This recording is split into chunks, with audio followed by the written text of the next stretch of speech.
Welcome to my new series, The Good, the Bad, and the Ugly, about four-wheel drive canyon vehicles. Number one question I get is, why do they call me light bar? Generally, I buy a new vehicle, upgrade the tires, upgrade the suspension, get the vehicle running appropriately for what I want it to do, and then ultimately I end up putting a light bar on it. This has happened with all my vehicles.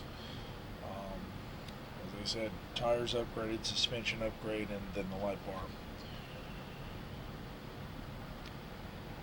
Upgrade the tires, the rims, the suspension, and in this case, I put a roll bar on it, and then ultimately they end up with a light bar, and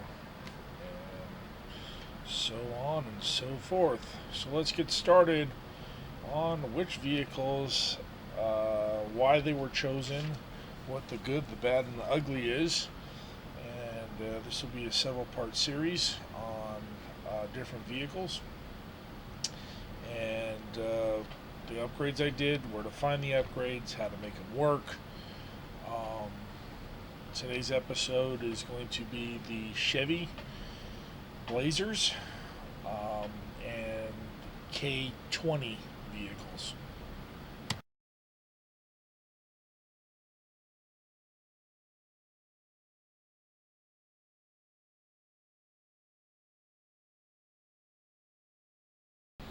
First vehicles we're going to talk about is the K5, K10, K20, and K30 Chevy trucks, built from 1974 to 1986.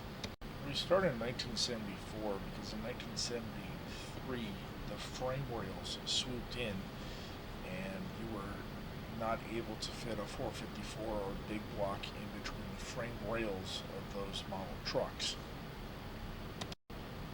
Let's start with the upgrades that the truck you're currently looking at. Okay, in the front end we have a Dana 60 Kingpin with 456 gear ratio.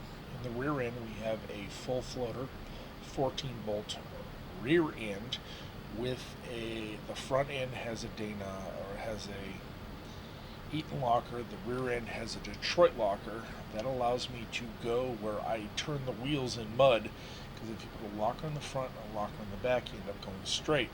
Transfer case is an MP205. I got rid of the slip yoke and put in the conventional one for strength. Upgraded the drive shafts to 1350 CV joints, eliminating where I could any possible whine. This particular truck had an MP, I think it's 465 manual transmission. I have had manuals and automatic. I prefer manual because I know what the truck is doing. You see my other videos where I really hate what I end up doing. With an automatic, I just don't know if I'm fully engaged or not. Okay, now time for the good, the bad, the ugly. The good news is these vehicles are very capable vehicles, as I will continue to show in the background videos. Parts are not really available. However, you don't have to modify. If you're going to replace a half-ton component with a one-ton component, through the years that were mentioned, they're pretty much interchangeable.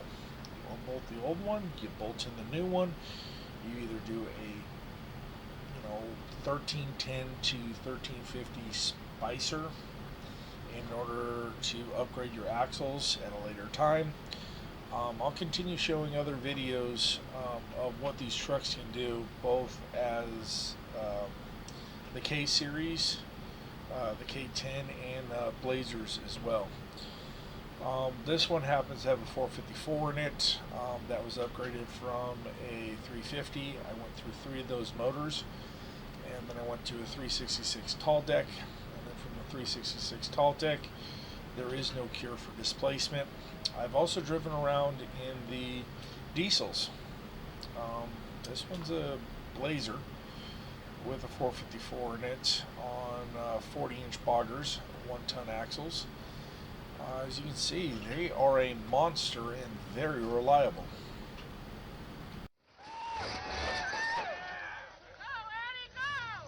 By the way, if you want to listen to my voice, you can just turn down the volume and watch the carnage of these cars. It's pretty entertaining. Now let's get to some of the ugly parts. With the 350, I was getting about 5 miles per gallon. I upgraded my gearing and went to a 366 tall deck, and I got 6 miles per gallon. I went to the 454, I got 7 miles per gallon. I did drive a M9, no, M1009, which was the Blazer. That one got about 15 miles per gallon. I did off-road it. I did upgrade the front from a 10 bolt to a Dana 44 6 lug, and I chose a 14 bolt semi-floater rear end to keep the 6 bolt in the rear, and I upgraded that as well. I never ended up putting a locker in that one. I didn't have it long enough. I drove it for 5 years. For gas mileage it did pretty good, but just be aware that over time it becomes an issue.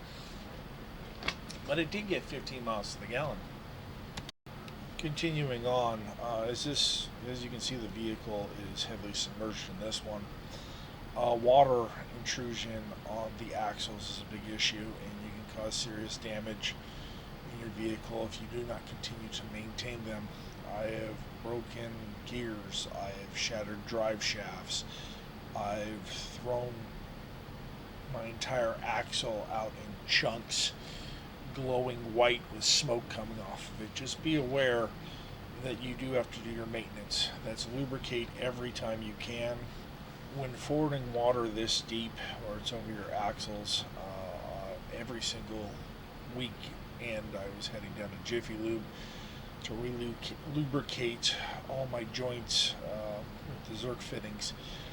This is another truck where he's using the poor man's fuel injection. He actually runs propane on the engine for better fuel response, and he has to worry about articulation because it's a gas versus a liquid.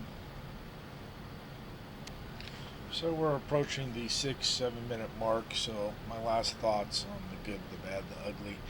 These are great, reliable trucks. If you can get one for the right price and it's your first off-roader, go ahead and drive it. Just remember, gas prices are on the rise. Maintenance, I'm going to give this probably a 9 out of 10 for reliability, depending on how hard you want to work it. If you have a half ton, just remember, as long as you don't go above a 35, generally the half tons will survive. You go to 1 ton, I recommend that for a 37 and above inch tire, and you're still going to break it. They're great trucks, but remember, I don't prefer trailer queens. You're not going to have creature comforts that the older trucks do. But do you really want to subject this type of abuse to a daily driver or a newer vehicle with all the electronics? And remember, if you get it from before 1976, it's smog exempt, even in the Nazi state of California. Another thing to do, just FYI, you get a diesel, throw a gas engine in it, or make it a trailer queen, and you don't have to worry about the current smog laws. So, once again, I give this a 9 out of 10 as a reliable, durable, off-road vehicle for canyon use, and as you can see, for other uses as well. It's a good work truck. Now, if you stuck around this long, I appreciate it. If you want more information, leave your comments below. If you like this and you'd like to do other vehicles that I've had several of them over the last couple years. I've driven them, and most of them off-road. These are just my personal experiences over the years.